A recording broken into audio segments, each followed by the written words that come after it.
Well, hello there, my dear children of the apocalypse. How are we doing today? I'm going to be reading for you tonight, and there are two reasons why I want to read. Number one is because I really like reading, and over the course of the past 6 months, I've read quite a few books, and hopefully by the end of the year, I will read twice as many. And the second reason is that I extremely love writing. This passion was developed over the course of the past couple of years, and most of my writings were usually done on Instagram as descriptions of a cute photo. I would then go and try to utilize the, I believe, 2200 character limit that Instagram has in the descriptions to write a compelling story. So, what I have for you today is a very short essay on the topic of unloving.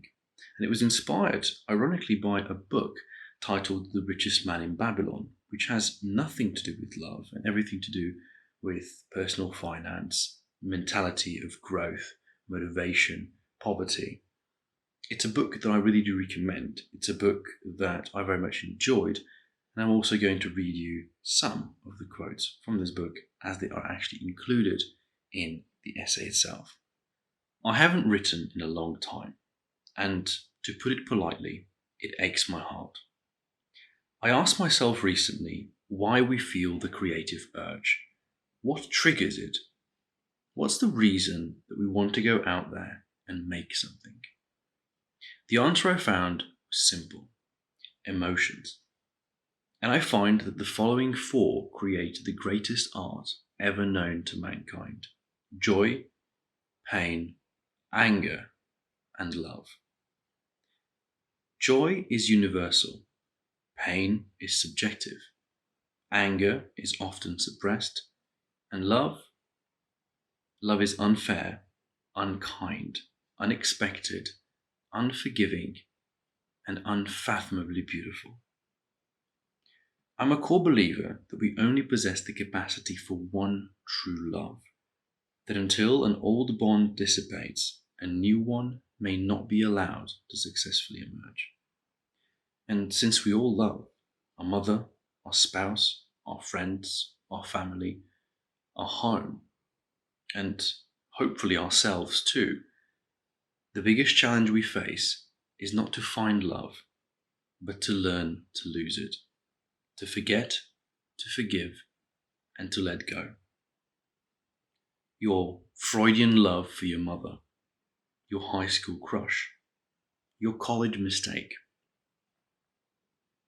From the never endless search for the one to the bitter stories we hear of abuse and infidelity are all dealt by the same hand of this dark mistress that brings many a happy and fruitful life.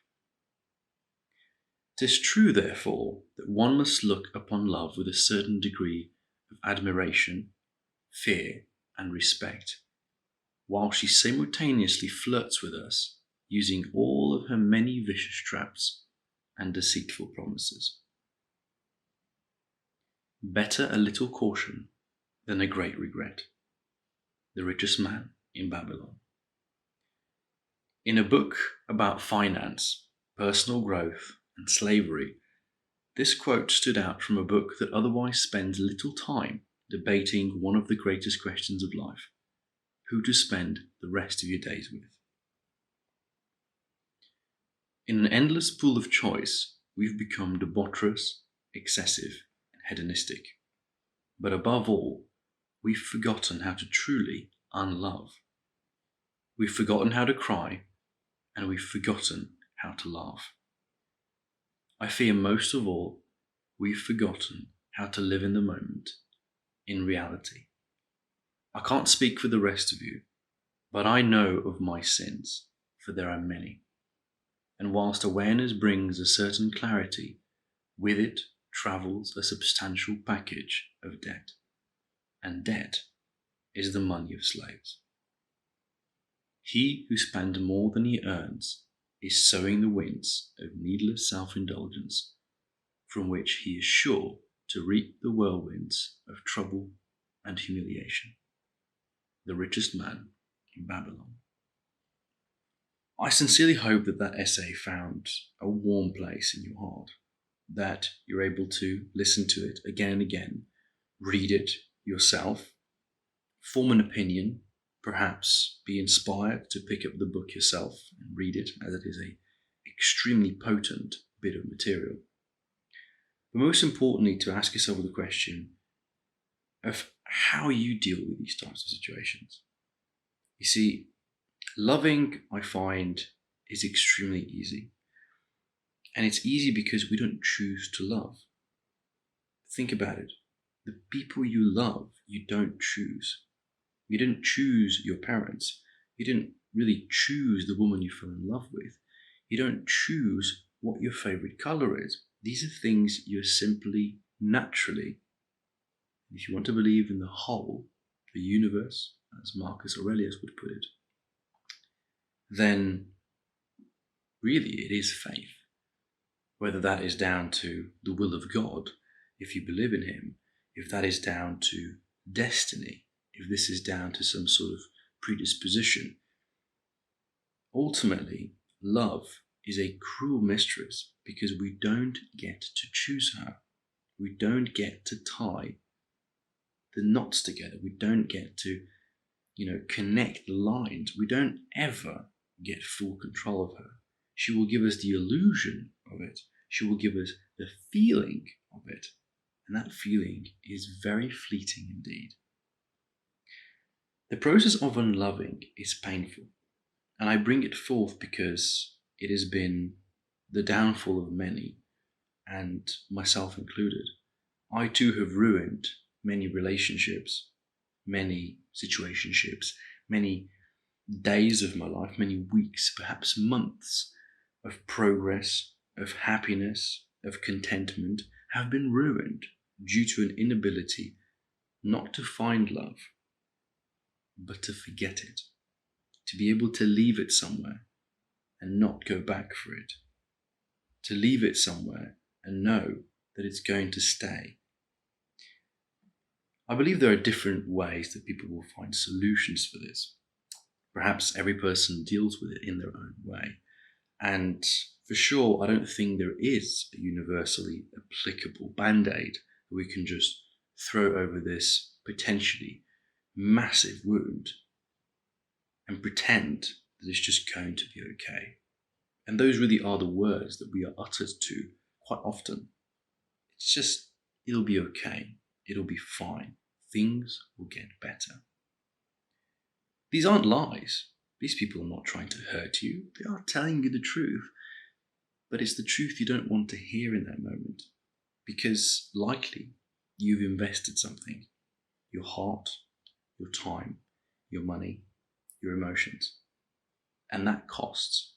Investments bring with them a price. Whether it is that you're putting them into crypto, gold or silver, your banks, investment funds, all of it brings with itself a certain amount of debt. And debt is the money of slaves.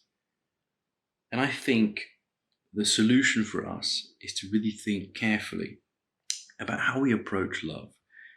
Because the aforementioned other three emotions of joy, of anger, of pain, these all come and go. But love feels to be one to really linger around. It's one with a very sour aftertaste, and it's perhaps the one that has with it by far the most potential. You see, I don't believe in utopia. I'd like to. I think as much as the next person. But the truth is that these four emotions, these four senses of immense power, we have to learn how to control them. We have to learn how to get the best of them. And I found, for my personal life, I cannot speak for others. Everybody's a little bit different. But I found love to be by far the most surging source of energy. And there's different types of love.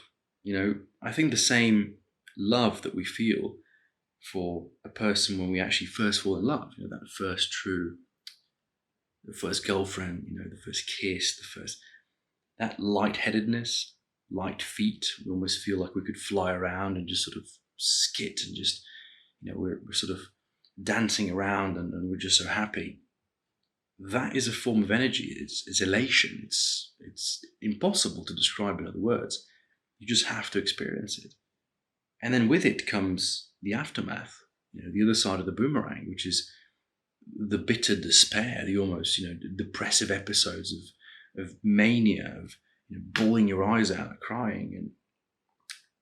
And ironically, it's the same, it's just the other end of the same stick. And I realized at some point that it is the greatest form of energy that you have. And to find a source to put that energy into, you can make greatness occur. The reason why I wrote the essay on unloving is because I find that the process of unloving, for me personally, and I would consider myself a very strong person.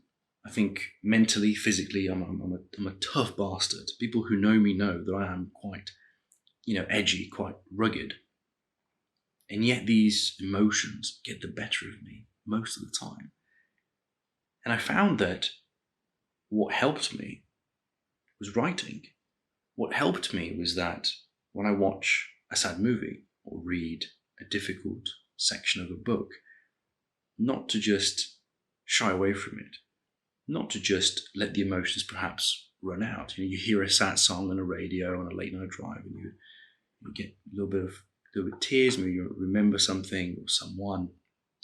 I find that it helps to put that energy which you feel, the sadness perhaps, or the happiness, the elation or the despair, and put it on a piece of paper, or in this case, on your phone, in a Word document, in a Notion database, whatever it is that you use, just write it down somewhere. Because number one, you have a reference to go back to, which usually will have a date when you actually entered it. How did I feel on that day? How did I feel when I was writing these things? And use it as a form of leveling up. And sometimes what you will find is that your creative pain, which might have stemmed from love, will be able to create something immensely beautiful. And the pain you feel today could very much be the solution for tomorrow, could very much be the opener. And I think for those of you who are still here, still listening, I invite you to try writing. I invite you to try painting. I invite you to try singing and writing music. Perhaps, just taking pictures. People find a lot of escape in creative work. And this is something that took me a long time to understand. But all of us are creative. I think humans inherently are creative souls, creative species.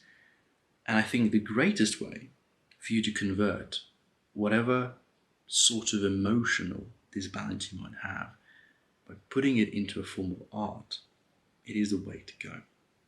Because remember, Earth without art would just be a big bland eh.